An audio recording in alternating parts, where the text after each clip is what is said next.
This is a battlefront.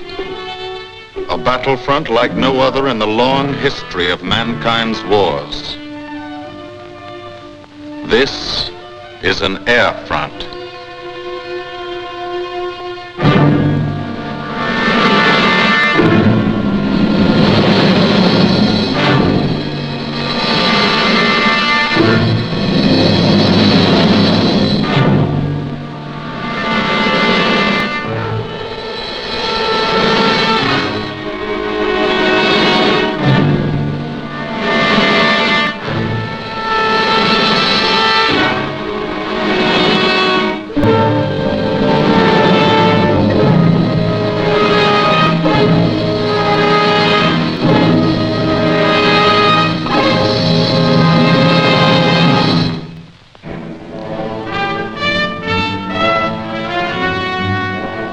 The working day begins, as it will end, with the ground crews, as much a part of the fortress as her wings. If you're a mechanic, you've got your own bomber. You get attached to it. But you know when your ship goes out on a mission, you may never see it again. So you do your work as well as it can be done, perfectly, because you wouldn't want anything to go wrong that would be your fault.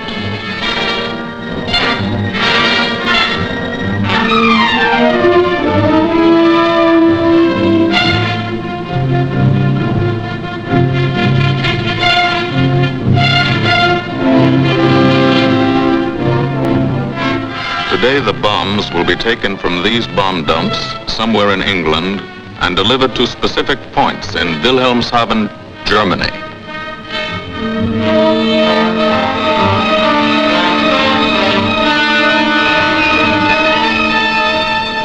To deliver them is the job of the 8th Bomber Command, just a hauling job, yet one of the most difficult and complicated of military operations.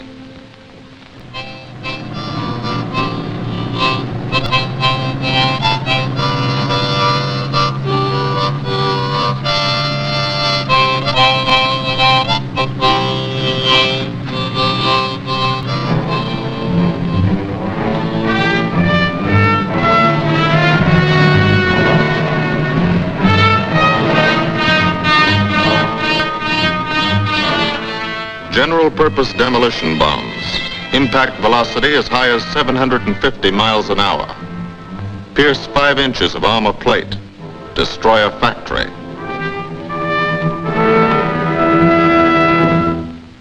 Briefing at 0800. Pilots, bombardiers, and navigators take their places. The group commander, Colonel Stanley Ray, steps up to the target map, and for the first time you learn where you're going. Sometimes your face turns white when you find out. Sometimes the feeling you won't come back tightens your insides. Not so long ago, you were sitting like this in a college or high school classroom, not listening too hard, perhaps even a little sleepy. But you listen here. And as you listen, you don't have time to think of yourself. Fear fades. You concentrate on the mission, type of formation, assembly point, 0 hour, route to target, weather, enemy fighters, enemy flak, route back home. If forced down in enemy territory, destroy equipment. If taken prisoner, give no information, name, rank, and serial number. That's all.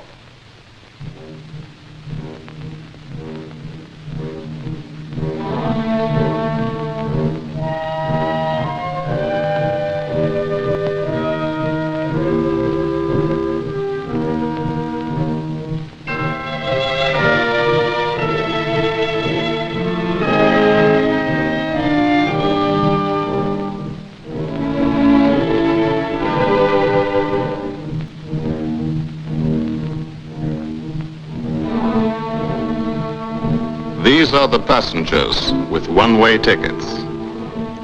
And this is the crew of the Memphis Belle, 324th Squadron, 91st Heavy Bombardment Group.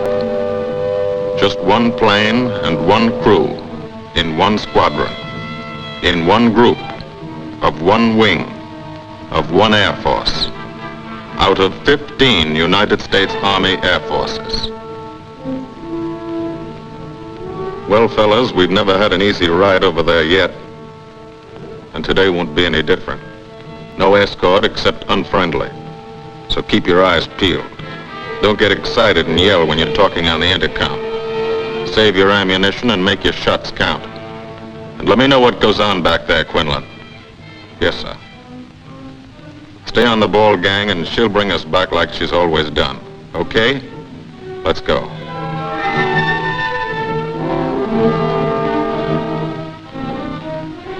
They have completed 24 missions in this, the toughest theater of air war, the big league of sky fighting. Their experience is priceless. And so, if the Memphis Belle comes back this afternoon, they will be sent to bring the vital lessons they have learned to thousands of air crew men in training at home. Home is America.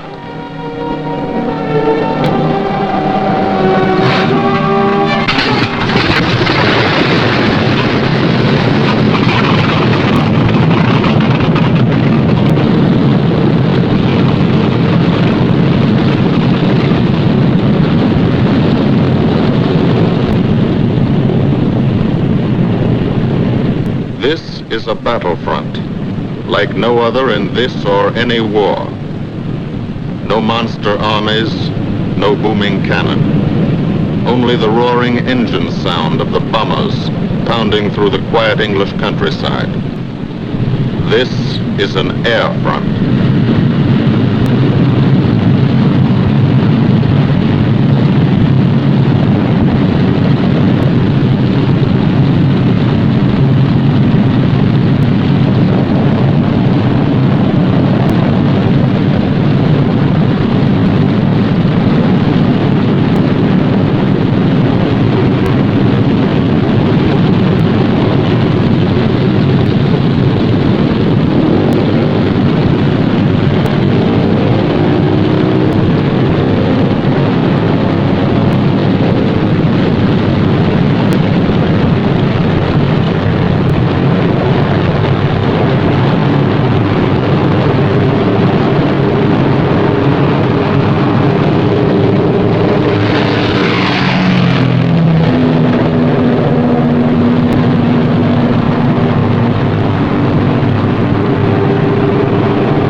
Of the Memphis Belle leave the soil of England for the 25th time.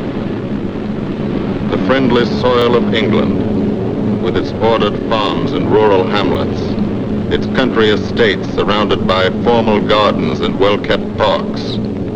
The England these Americans knew only from the classics they had to read in school. The England of the towns and cities, whose people have defended their island's freedom for over 1,000 years. But today, their countryside has changed. Today their island has been converted into a gigantic bomber field, a super aircraft carrier anchored off the shores of Fortress Europe, with hangars and machine shops, with hundreds of dispersal points, perimeter tracks, and concrete runways. This is England in its 5th year of war.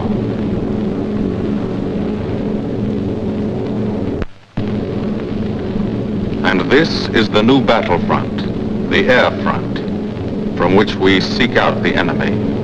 Not his infantry or his artillery, not his panzer divisions, but the greater menace, the industrial heart of his nation, the foundation on which the Nazi Empire and its armies stand, the power behind the German lust for conquest.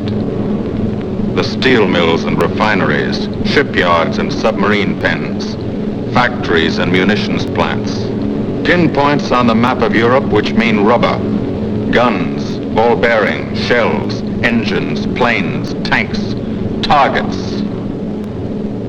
Targets to be destroyed. And these are the destroyers, each with a belly full of bombs, and 10 men like the crew of the Memphis Belle. Pilot Captain Robert Morgan, industrial engineer from Asheville, North Carolina. He's flown this ship across the Atlantic. The other pilot, Captain Jim Verinis, business administration student at the University of Connecticut. Radio operator and gunner, Sergeant Bob Hansen, construction worker from Spokane, Washington. Navigator, Captain Chuck Layton, chemistry student at Ohio Wesleyan. Engineer and top turret gunner, Sergeant Harold Locke, from Green Bay, Wisconsin. Used to be a stevedore. Besides keeping the Belle in order, he covers the sky above. Tail gunner, Sergeant John Quinlan of Yonkers, New York. Clerked for a carpet company, but he quit December 8th, 1941. Bull turret gunner, Sergeant Cecil Scott. Firstman for a rubber company in Rahway, New Jersey.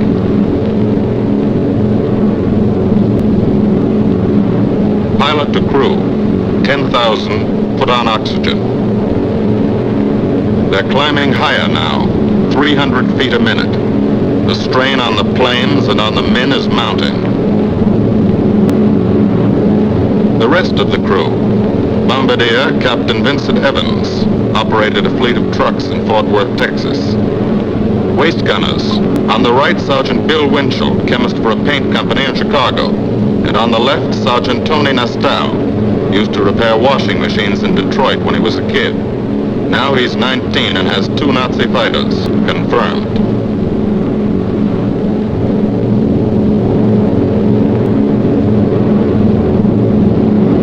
It takes all of a pilot's strength to keep a 30-ton Fortress in tight formation. But the formation is the bomber's best defense against enemy fighters. The planes are deployed to uncover every gun, stepped up and down, echelon to the right and left, arranged to overcome the danger of gunners firing into friendly ships, arranged so concentrated cones of fire from the caliber 50 machine guns cover the sky for 1,000 yards in every direction.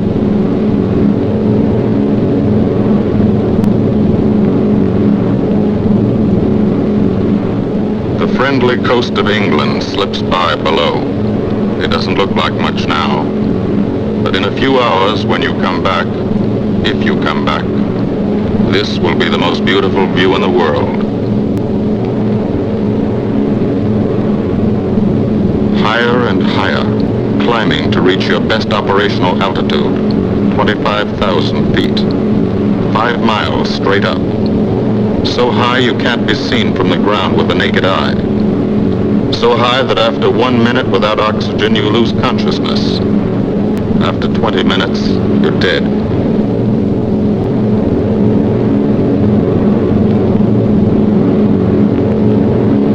From now to the target, you go about your routine duties, plot your course, check your equipment, and wait, and think.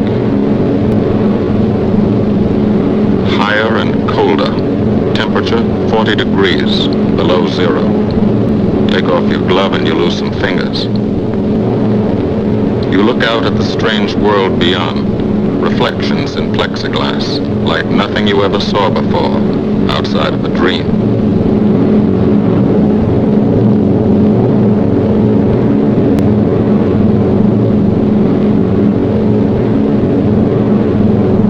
Higher and higher into the lifeless stratosphere, until the exhaust of the engines mixing with the cold, thin air condenses and streams the heavens with vapor trails.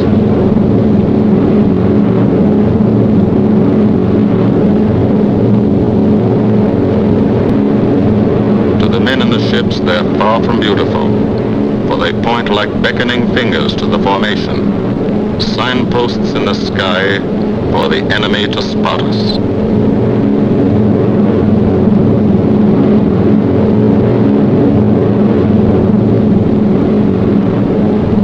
For these bombers to accomplish their mission, a plan is needed.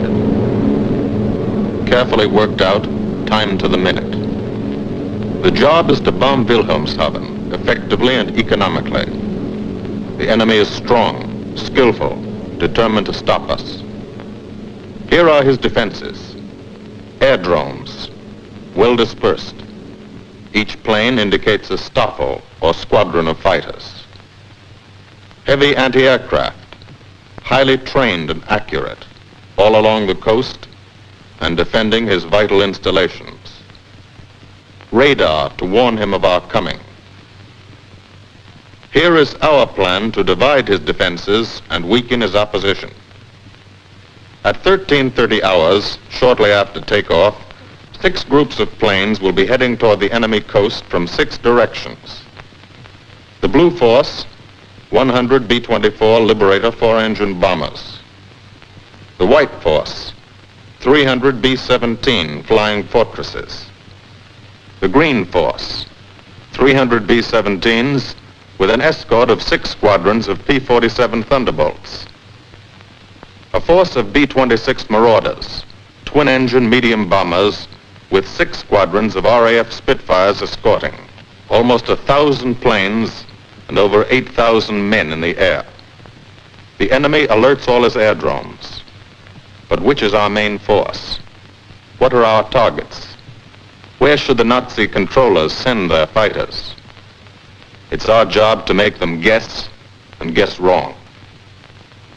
A half hour later, at 1400 hours, the Blue Force will be heading east across the North Sea, with the White Force following. These enemy fighters are tied down, waiting to meet them, and will not be able to attack the Green Force. These fighters must come up to attack the Green Force, and thus will be no threat to the Blue and White Forces. The B-26s and Spitfires will bomb and strafe a key rail junction, diverting these 6 Staffeln and preventing the enemy from concentrating too many fighters on the Green Force, which is scheduled to bomb an aircraft factory at Hanover. At 14:30 hours, the Blue Force will threaten this entire coastal area of northwestern Germany. Which target will it be?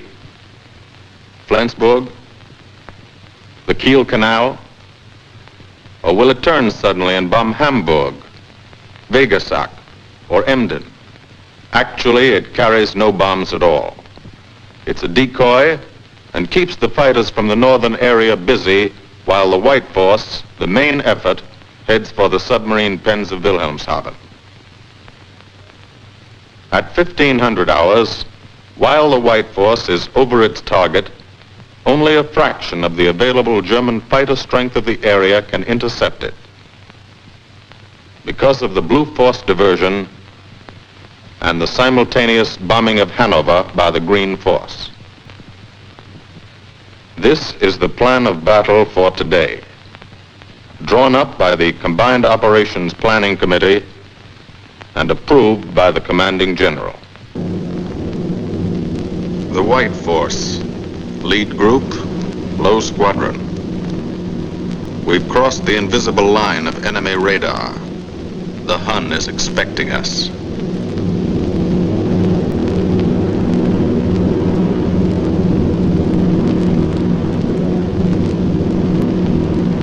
Steel helmets go on. Watchful eyes strain. Tight formations are held tighter still.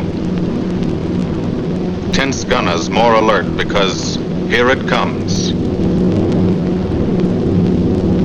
The enemy coast.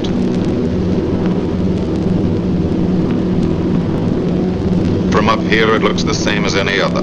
Houses, roads, green fields, factories, waterways. But they are the houses and fields of those who invade and oppress. They are the factories and roads of the people who twice in one generation have flooded the world with suffering. Suffering in such quantity as the history of the human race has never known. Brought torment and anguish into countless American homes. Gold stars and telegrams from the War Department.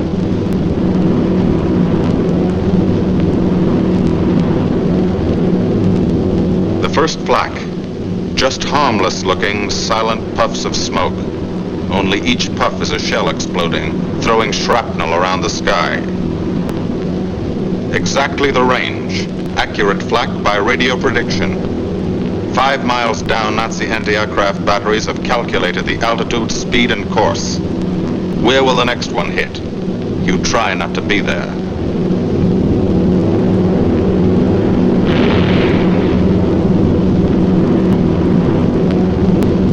The docks and submarine pens of Wilhelmshaven. Approach to the target starts. No smoke screen can protect it.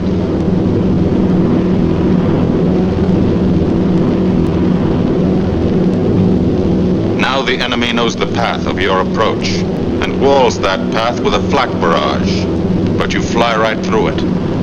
Flak so thick you can get out and walk on it.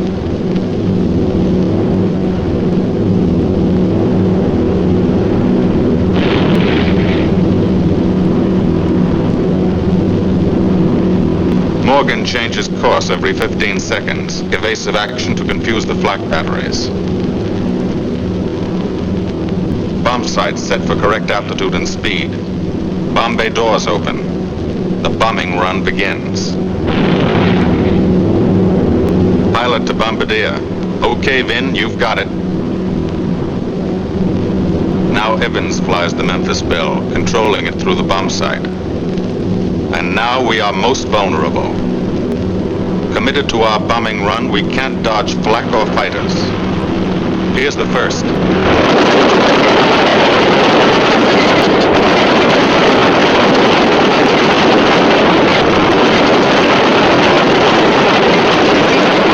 Top turret fires at it. Evans must ignore the battle. Crosshairs lined up on target. Adjustments for wind drift made. 2 more fighters diving from 9 o'clock. Flak now has the range too. They've hit this fort, but he keeps on his bombing run.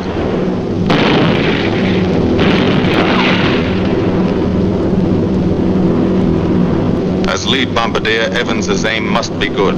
Every other ship in the group will drop its bombs when he drops his. Now one pointer on the bomb site moves toward another stationary pointer. The instant they touch, bombs will release.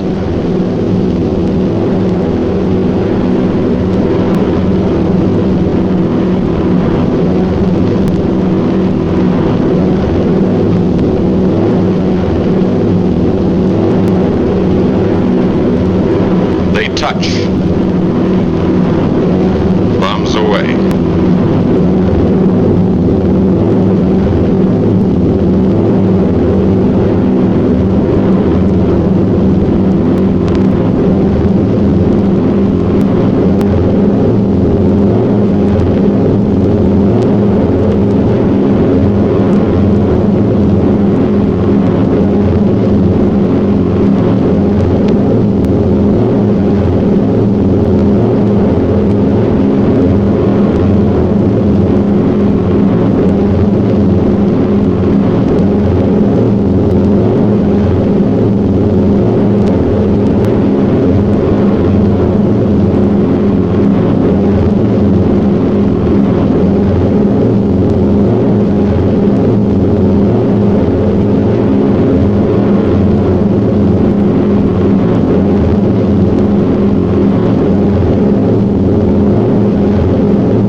mission is over. The easy half. Now to get home.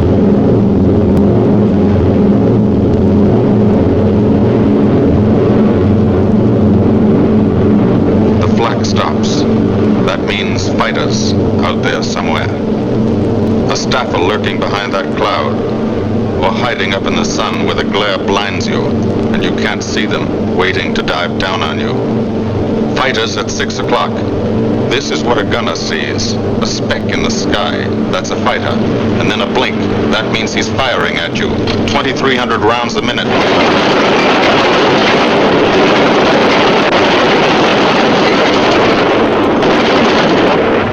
In a running battle, one of the most important instruments is the interphone.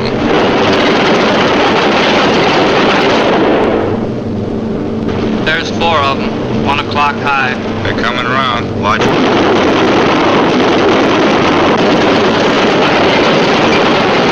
2 fighters, 6 o'clock up, coming in, diving out, Chief. B-17 in trouble out at 2 o'clock, watching. With an engine on fire.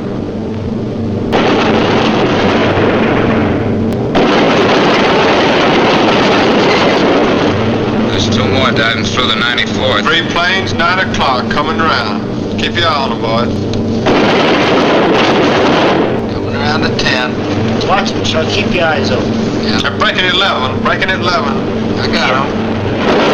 He's coming around here, and he's at 10 o'clock. I got those 2 at 2 o'clock. Watch him, Scotty. I got my sights on him. Check that B-17, Chuck, 3 o'clock. Motor smoking. Fighters 10:30 coming around. Those 10:30 upper or lower?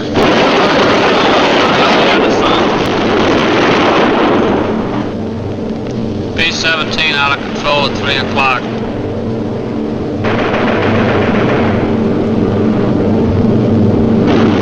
Come on, you guys, get out of that plane. Bail out. There's one. He come out of the bomb bay. Yeah, I see him. There's a tail gunner coming out. Watch out for fighters. Keep your eye on them, Bill. See any parachutes, Quinlan? 2 parachutes open. Flag at 9 o'clock. 8 men still in that B-17. Come on, the rest of you guys. Get out of there. Come on, Bill. He's on fire. There's 3 more shoots. Flag, 11 o'clock. Fighters, 6 o'clock. ME-109 at 3 o'clock. Keep after him, would you? I see him. I'm on him. Come on, you son of a bitch.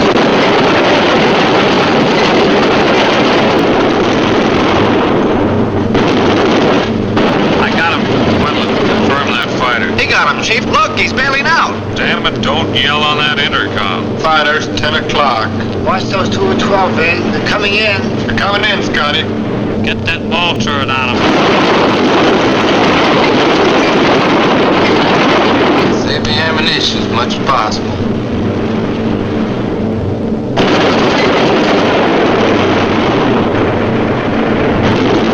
Watch that fighter coming in at 3 o'clock. He's coming in a half roll. Pull her up, Chief. Pull her up. Hurry.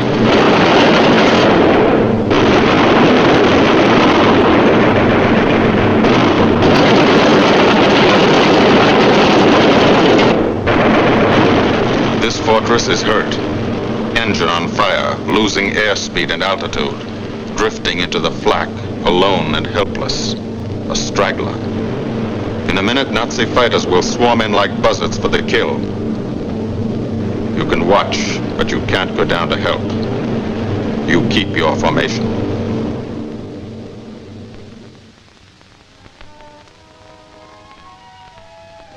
Here, too, the mission is being flown. None the less real for being in the minds and hearts of these men behind.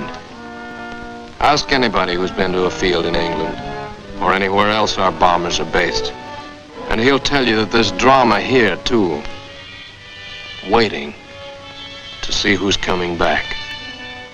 To watch them, you might not realize how tense these ground crews are. But they are tense, and plenty worried. In Air Force talk, this waiting is known as sweating out the mission. These men know the flight plan. Their watches told them when the bombers were running into enemy flak, when they were over the target, when they left the enemy coast. And now their watches tell them the bombers should be nearing the field. Every ear strains for the first sound of the engines. And then somebody hears them. And somebody sees the first faint specks in the distant sky.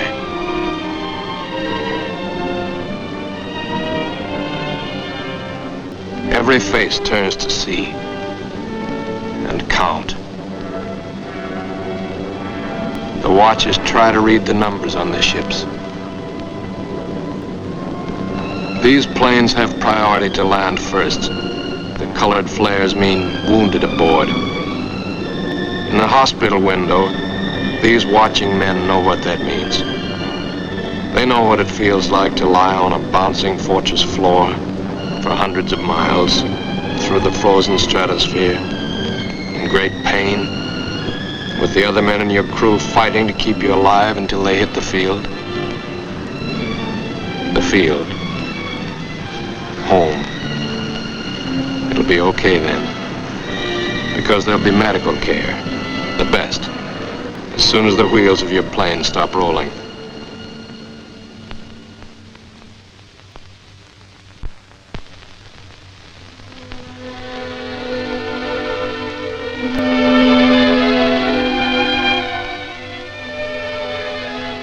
Head wound, concussion. 20-millimeter cannon shell exploded in his radio compartment. Shock. Internal injuries. He'll be all right, though. Flak burst scattered flying shrapnel. He's full of steel splinters. This pilot's leg is not a pretty sight. Neither are the docks at Wilhelmshaven. These men will all get the Purple Heart. And this man, too, posthumously.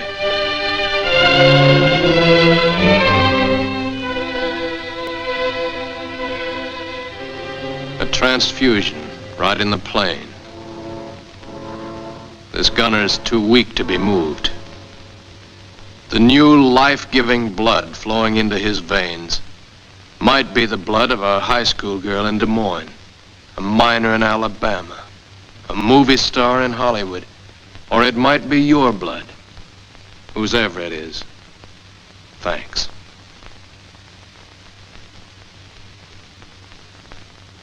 "36 planes left this field this morning. Now 6 more arrive. That makes 20 home. And this one's 21. More wounded aboard.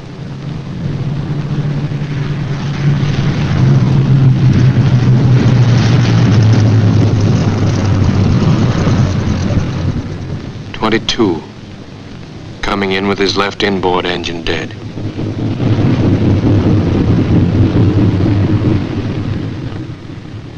.23, with a feathered prop on his left outboard engine. .24, Southern Comfort, with a chunk of tail gone. .25, they flew home on their luck. .26, not a scratch. The control tower learns that 2 more landed at a British field to the south. 1 a crash landing, crew safe. That makes 28.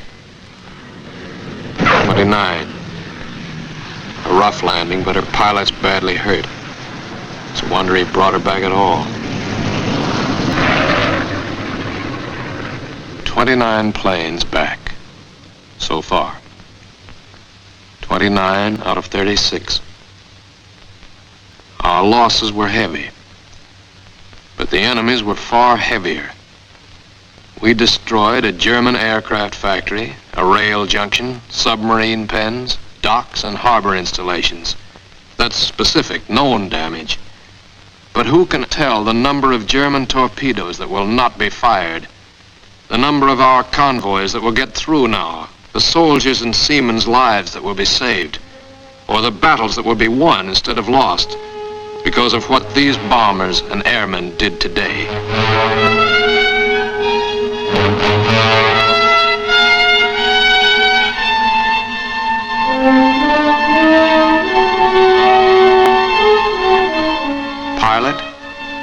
tail gunner. They can laugh now. Fire on the inboard engine did this. Flames streaked back and burned the stabilizer, too. Another crew luck brought back.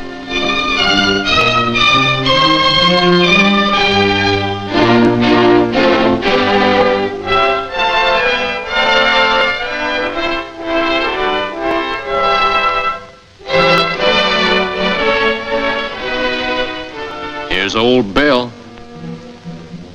A pretty good airplane when it took off. Lost its nose, lost its navigator, bombardier wounded, top turret gunner and pilot hit. Hydraulic system shot out, no brakes, no flaps. But old Belle came back.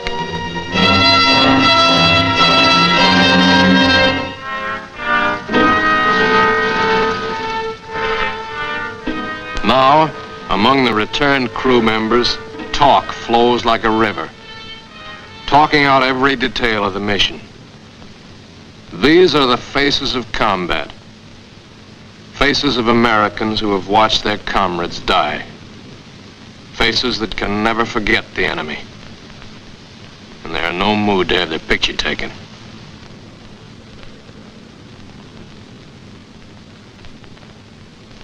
In the control tower, Colonel Ray, the group CO, is still watching and waiting.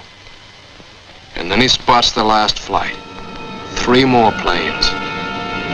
And one of them is the ship everyone has been pulling for. The Memphis Belle. The last few miles of this trip have been a joyride. The strain is over. They can leave their guns now. Now they know they're going to go home. To Spokane, Green Bay, Asheville, Detroit, Chicago, Fort Worth, and Yonkers.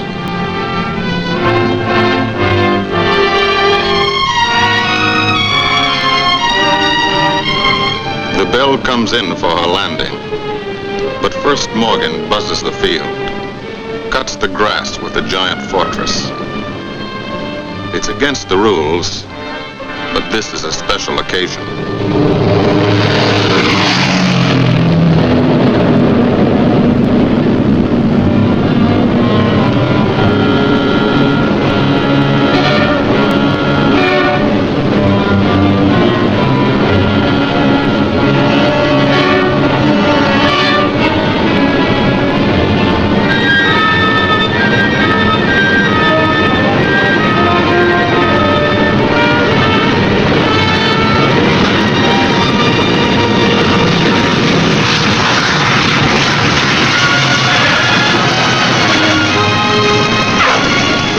Of the Memphis Belle come back to the soil of England for the 25th time.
This is a day they will never forget.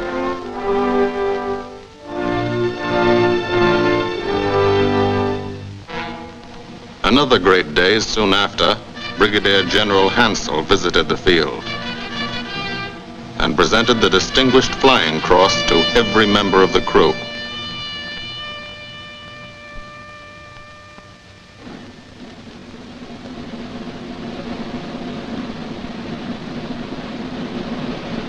And then there was another day.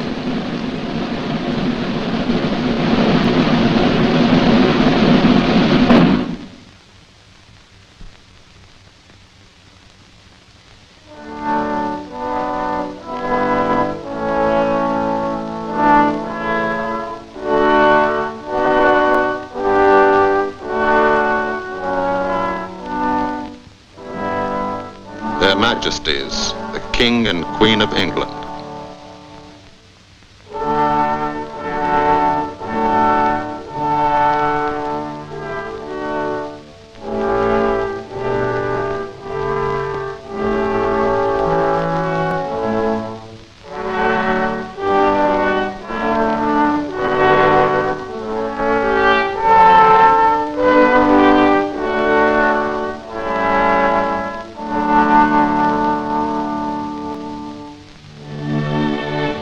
Johnny Quinlan never thought anything like this would happen to him when he left Yonkers.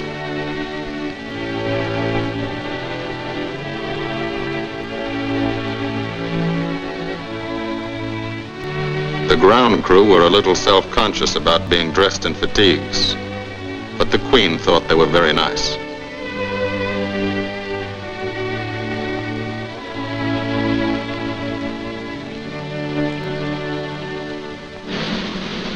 Finally, two more visitors came.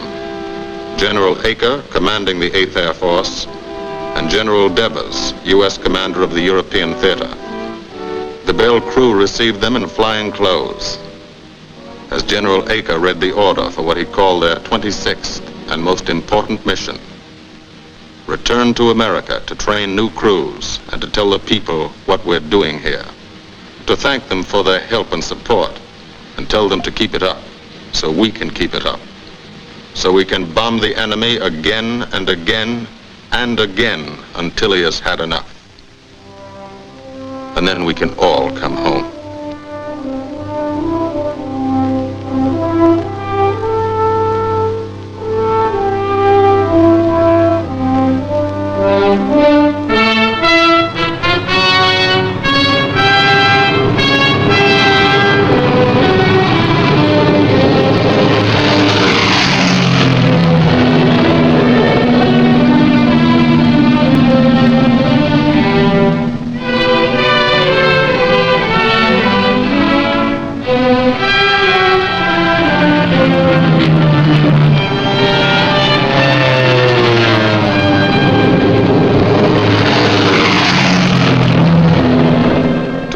The 8th Air Force, who are now flying deep into Germany, bringing destruction to targets almost 1,000 miles from their bases. Destruction like this. And who have never once been turned back by the enemy. To those men, this film is gratefully dedicated.